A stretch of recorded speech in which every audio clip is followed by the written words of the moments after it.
But the final thing that makes it really weird is they turned round to me a couple of days later and they emailed me and they said, "We've been talking about this. Have you read Philip K. Dick's book, Counterclock World?" And I said, "No, I haven't." And they said, "You really must, because this may worry you." And I said, "Why?" And they said, "Well,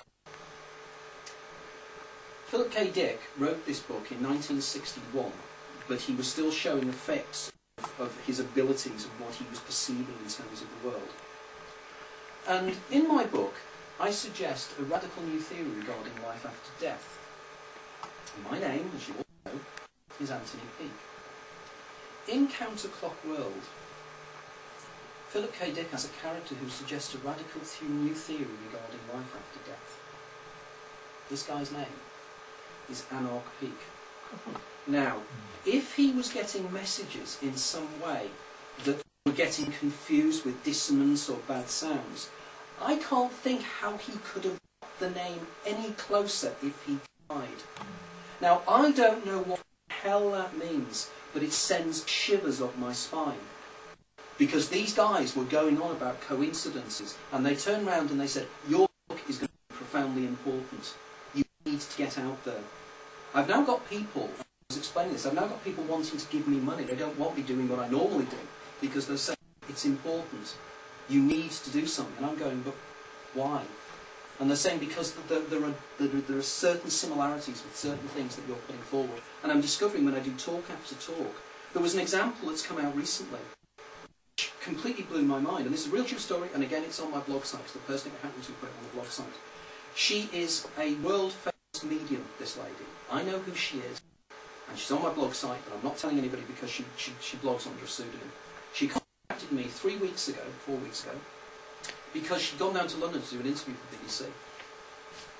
And she'd done the interview, and she was going back to her hotel, and she got on the tube. And when she got on the tube, a lady across from her stood up and the lady knocked over her own bag. And as the lady knocked over her bag, a copy of my book fell out. And this medium lady went across to pick the book up. And the lady looked at her, picked the book up, and she said, "No, this is for you." And she handed her the book on the train. And the lady and the medium said, "What?" And she said, "No, this book is for you, you must read it." And she got off the train, leaving this medium standing there with this book in her hand. Now this medium said she had read 5 books in her life. She went back to the hotel and she started reading it. She couldn't put it down to the extent she cancelled the 2 interviews she had the next day, and she read the book in a day. And she said, "It is literally the most profound book I have ever read."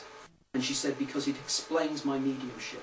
She said, "I have always suspected that my spirit guide is part of me. And that spirit guide is precognitive and telekinetic. And when I do readings for people, it's because the spirit guide is picking up the information." And she said, "I've spoken to 3 or 4 other mediums that I work with." And she said, "We're all of the same agreement." But she said, effectively, for our public, the public would like to believe that we're using something different. But she said, simply, you've hit on something profoundly important here. And again, I just found that curiously humbling in many ways, because, you know, that's not what I wrote before. I wrote a book just because I wanted to write a book. I didn't write it because I never expected it to sell 23,000 copies worldwide. I never expected it to get to #1 in the Amazon charts for over Christmas. These are things that I still am trying to come to terms with, I think. But it is indeed fascinating.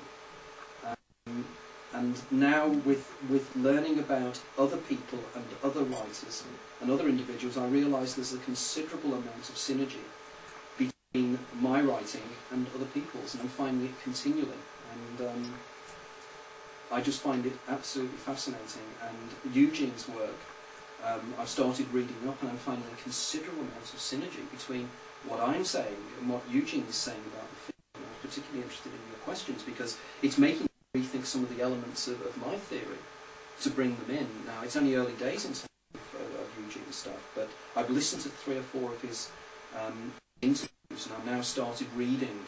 I've managed to get hold of the book. His book is available on the web. Right, which one was this thing?